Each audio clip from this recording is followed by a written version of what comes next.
Hi, it's Charity here. I haven't had any inspiration for a while. That's poetically speaking and song wise. I've only written like one sensible song for a very long time.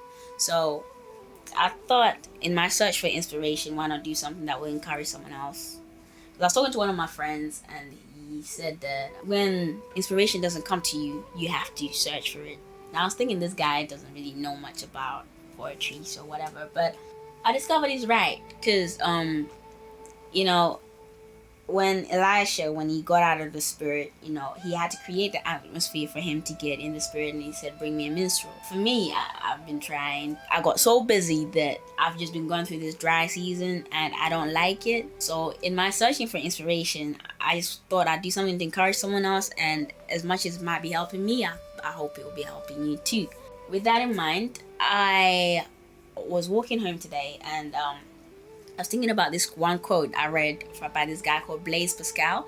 He's a French guy. It's one of his works that I'm just gonna start reading, and he wrote in French. I was reading the English translation, but he wrote this quote, and he said, "The truth is so obscure in these times, and falsehood so established that unless we love the truth, we cannot know it." And that is so true, because we're living in an age where everything is perverted. People embrace the wrong and shun what is right. They shun the truth. What is wrong is now made to be right, and what is right is now made to be wrong. People fight for the wrong, and they fight for it, and they say these are our rights. We want this, we want that. But the traditional, the fundamentals, the morals, the things that we're supposed to hold at heart, the things that are the truth, are down looked upon. They're rebuffed by people. It's amazing, to be honest with you, because it slowly creeps into the church. Like, we as young people, we need to know where we stand with God. And I was just thinking, like, in that context about the truth, I was thinking about Moses. If you've watched the Ten Commandments, I've watched it like a million times. So here's Moses, right?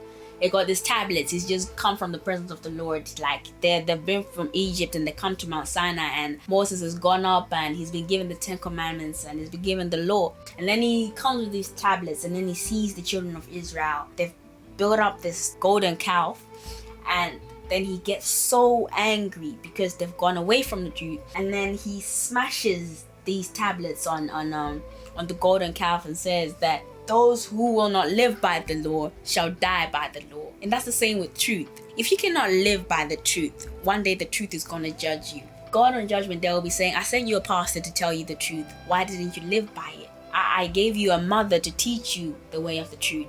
Why didn't you listen to it?"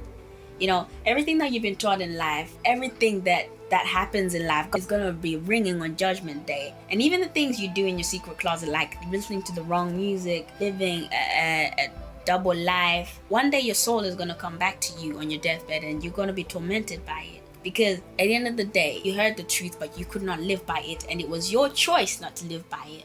I was talking to this guy at uni, my uni colleague, and he asked so many questions regarding religion. I exhausted every piece of information, everything I've ever learned in my mind, trying to answer his questions. I found myself falling short of things to say, and I realized how much I thought I knew, but I actually didn't know.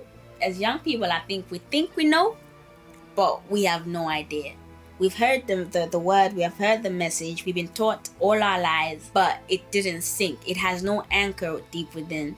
In the poem I was recited recently at the concert, I was saying that I was brought in. When you're a child and they sing, "Bring them in."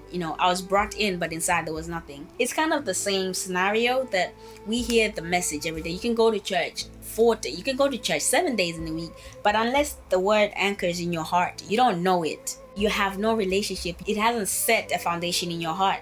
As much as we think we know, we must come to the point where we have a personal relationship with God. Even after we gain that, we must live by the truth, because your life preaches more than the words that you speak. If you read or hear a poem that I say, or hear a song I sing, and then you hear that I'm living a life that is so contrary to what I'm singing, you're gonna think I'm a hypocrite, and you'd have a right to think that, because I should be living the life that I'm singing or saying or reciting or whatever. If I can give anyone any encouragement in my search for inspiration right now, is that know the truth. And as much as you know the truth, live by the truth. If you hear the truth day and night and you don't live by it, it is of no benefit to you. You must come to the point where you are dead to everything else but Jesus Christ. That I'm just trying to get to that point where I regain my connection. So that's the thing about the relationship with Christ. Sometimes you don't see him. Sometimes you don't see the mighty miracles and whatnot, but if you can just feel that tug, and for me that tug is that inspiration that just comes and flows like that. My encouragement is just, stay with the word. I've written a song that says stay with the word and never let it go. God promised that he'll go before you and he will lead you into all truth. So know the truth. God said that, you shall know the truth and the truth shall set you free. And unless you love the truth, you cannot come to know it. Because we're living in a very treacherous time. Falsehood is very much established. You must know God to the point that you don't need miracles to prove God. When God has anchored something in your heart, you don't need the miracle to prove that he is. Because he's God, because he is. He's just God. I hope you have a wonderful weekend. God bless you. And I hope you're blessed.